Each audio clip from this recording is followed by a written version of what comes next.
Olá pessoal, tudo bem? Eu sou a Carmen do blog Aqui Vida do Mundo e neste vídeo eu venho conversar com vocês sobre política editorial e obras esgotadas. Eu tive 3 motivações para fazer esse vídeo, vamos lá.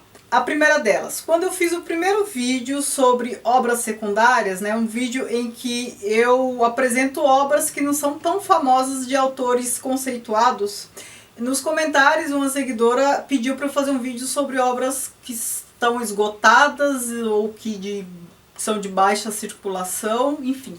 Porque há muitos livros bons que não são editados, A gente não encontra mais, só em sebo, ou não foram nem traduzidos, publicados aqui no Brasil. Segunda motivação, vocês viram no Bookshelf Tour de literatura africana que eu comecei a comprar alguns livros, de países da África. E eu tenho um amigo angolano, que ele mora em Angola, a gente se conheceu aqui fazendo doutorado e ele mora em Angola. Conversei com ele via Facebook, falei, eu tô querendo ler mais sobre literatura africana, angolana especialmente, e eu já tenho obras do Agualusa, do Pepe Tela e do Ondiaki. Comecei bem? Aí ele me respondeu, começastes muito mal. Falei, mas por quê? Os autores não são bons? Aí ele começou a falar, me mandou inclusive um texto que ele tinha escrito falando mal, acho que do Agualusa, porque assim, ele é uma figura lá de uma certa projeção, então ele tem programa de rádio, escreve para jornal, programa de TV e tal. E aí ele escreveu alguma coisa, criticando, eu não cheguei a ler, mas eu vi que ele estava criticando. Eu falei, mas qual é o problema? Não são autores bons? Aí ele não respondia. Aí ele falou assim, é que vocês aí no Brasil não leem autores bons aqui da Angola. Ele falou, veja o projeto Lendo Angola, tem uma página no Facebook. Aí eu fui lá, busquei, se vocês estiverem interessados também, vocês vão poder pesquisar e encontrar. E aí eu pesquisei lá no Facebook a página que ele citou, e eu vi que eles têm eu não sei se é do projeto, enfim, mas eles citam lá uma literatura básica angolana, com bons autores mesmo, parece, pelo que comentam e tal. Aí eu fui vendo as minhas coisas, que esse meu amigo já tinha me dado algumas coisas de literatura angolana, e eu vi que ele já havia me dado um.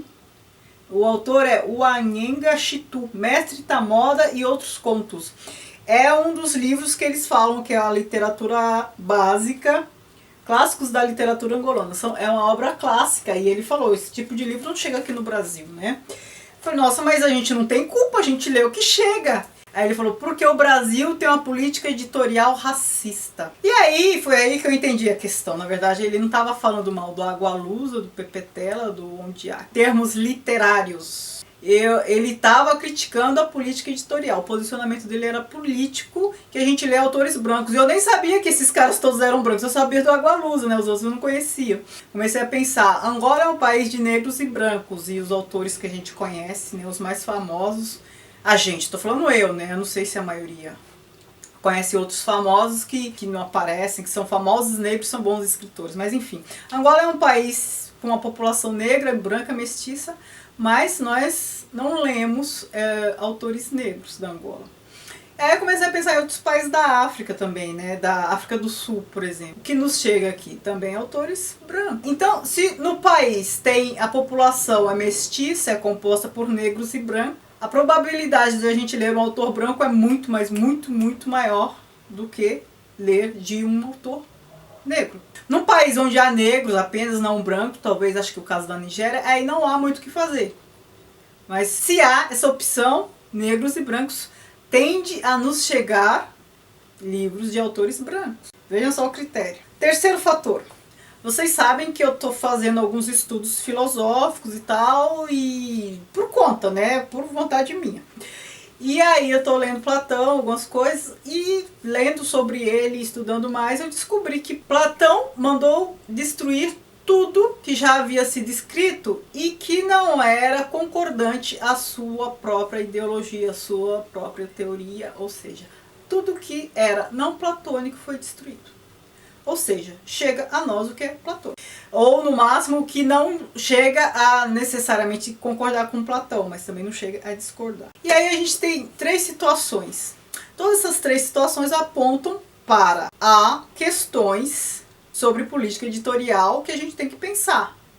Ora, nos chega o que determinam que deve chegar até a gente, o que deixam chegar até a gente. Não é curioso isso? Então, a questão que eu coloco é: a quem interessa que um autor circule e outro não? Que a gente conheça um autor e outro não? Só nos chega o que é bom? Duvido. Eu acredito que tem muita coisa boa aí que não nos chega. Eu tenho certeza disso. Mesmo porque cabe a cada um dizer se é bom ou não, se gosta ou não, né? Não tem que outras pessoas decidirem isso por nós. E aí a gente pode pensar, então quer dizer que as políticas editoriais vão publicar apenas o que eles acham que é vendável. Ou seja, eles atendem demanda. Então, se por um lado tem muitas edições de uma obra só circulando por aí, por exemplo, Platão, outros autores, eu só estou falando dos clássicos, coisas que estão em domínio público agora. Por outro lado, tem coisa que nem foi traduzida. Isso por quê? Porque demandamos por Platão? Ora, mas se nós não conhecemos outras coisas, como é que a gente demandaria por elas, né? É um papel também das editoras nos apresentar. Mesmo porque quando eles têm interesse que circule, que a gente consuma, eles criam demanda, né? A gente não tem como conhecer tudo, como surgem as coisas, os autores novos, como a gente conhece, nos são apresentados. Então, essa questão de atender demanda não justifica o fato de a gente ler uns autores e não ler outros. A gente demanda o que a gente conhece.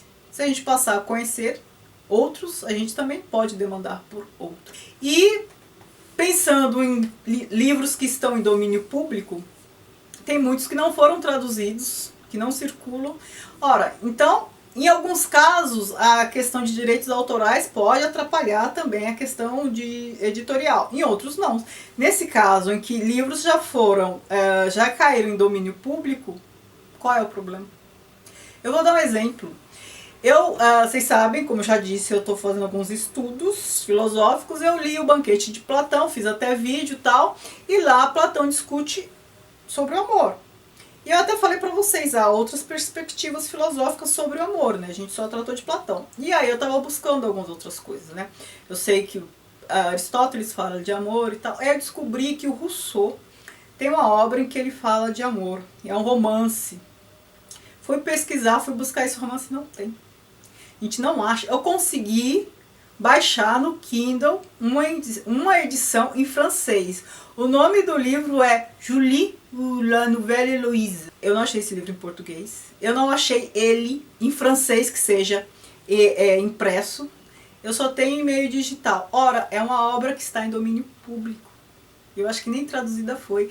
É a obra de Rousseau em que ele fala sobre o amor. Como podem julgar que isso não é importante, que não é interessante, que tem gente que não se interessa por isso? Não sei. Muita gente nem sabe que existe, eu descobri há pouco tempo. Agora eu vou apresentar para vocês algumas obras que eu tenho, de sebo, que eu tô doida para que tenha uma nova edição, porque essas edições antigas, o espaçamento entre linhas às vezes é diminuto, a fonte muito pequena, e enfim, quem tem astigmatismo sofre, né? Do Moravia, Alberto Moravia, A Ciociara, que é uma obra, é um romance que se passa durante o fascismo na Itália, aquele período de Segunda Guerra Mundial. Uma outra obra dele, também sobre o mesmo período, A Romana. Essas obras eu não encontro novas edições. E eu tô muito com vontade de lê-las, mas eu fico esperando que saia uma edição e não sai. Eu estava esperando que a Cosac Naif publicasse algumas dessas obras, porque no caso de Moll Flanders, que tinha uma edição super antiga também, eles fizeram uma edição nova e que eu comprei, tá lindíssima.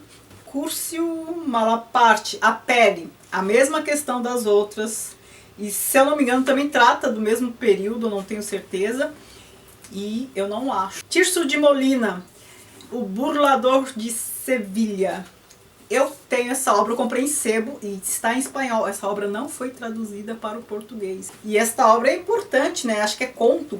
O Burlador de Sevilha, aqui não tem só ele, tem outras coisas. Foi a obra que inspirou o Dom Juan, do Molière. Por que não tem português? E quem não lê espanhol, como é que fica? E quem não lê em francês, como é que fica para ler Julie, do Rousseau? E uma outra situação é de autores que a gente vê citados em romances do século XIX que não chegam até nós. Por exemplo, eu sempre vejo Walter Scott, Ivanhoé, que é a principal obra dele. Eu não peguei porque está lá em cima, eu tenho, mas dessa coleção aqui também, e aí é o mesmo problema, eu não vi a edição nova do Ivanhoé, que é uma obra super importante, super citada nos livros do século XIX, né? O Walter Scott é o ícone, né, do século XIX. Um outro autor também bem citado, a gente não vê circular por aí, Lord Byron, super citado no século XIX. Chateaubriand, dentre os franceses também, é um outro autor muito citado na literatura. É uma questão para a gente pensar. A quem interessa que seja assim? Eu tô com essas questões, tô sempre falando isso, né? Quem interessa que as coisas sejam do jeito que são? Quem tá instituindo essa realidade? Eu tô cada vez mais com esse posicionamento de questionar, porque a gente às vezes é conduzido a consumir coisas que a gente às vezes nem reflete sobre elas, ou sobre a necessidade delas, ou por que essas e não outras. Tem autores, só para citar alguns que eu não trouxe aqui, acho que eu tenho alguma coisa ali, eu estou esperando nova edição. Thomas Hardy, Judas ou Obscuro, por exemplo, eu tenho essa obra, estou esperando outra edição. Então, a própria obra do Victor Hugo, o 93, que eu tenho a edição em francês, eu acho que ela até existe em português, mas é de baixa circulação, porque também tem isso, tem umas que até existem, mas a circulação é baixíssima, você não vê muito por aí. Então, assim, é um pouco de tudo. Obras que não são traduzidas, obras que que estão esgotadas, não são reeditadas, obras com baixa circulação, autores que não nos apresentam. Tem um pouco de tudo, né? A gente tem que começar a pensar sobre isso. A quem interessa que as coisas sejam assim? Se a gente começar a pedir para as editoras, né? Para eles publicarem, relançarem, enfim. Eu já nem sei quem tem os direitos para publicar essas obras tão antigas. Eu não sei a quem pertence direito. Eu não sei muito bem como é que funciona isso. Se alguém souber como funciona toda essa questão, obras esgotadas aí para uma outra editora começar a publicar, o que tem que fazer. Se alguém souber desses trâmites aí editoriais, por favor, comente, vamos esclarecer esses pontos que eu fiquei meio curiosa com essas questões todas, né? Se você também conhecer alguma obra esgotada nessa situação que eu falei, também comente aqui embaixo para ver, de repente, se você conhece edições novas dessas obras que eu citei, também comente, porque eu já procurei e não achei muita coisa, tá bom? Então esse vídeo foi mais assim um bate-papo, eu mostrei algumas obras, mas enfim, acho que a função dele é mais conversar um pouquinho sobre essas questões. Se você gostou desse vídeo, não se esqueça de curtir primeiro, se inscrever se não for inscrito, de comentar, enfim, interagir comigo, tá bom? Muito obrigada. Tchau, tchau.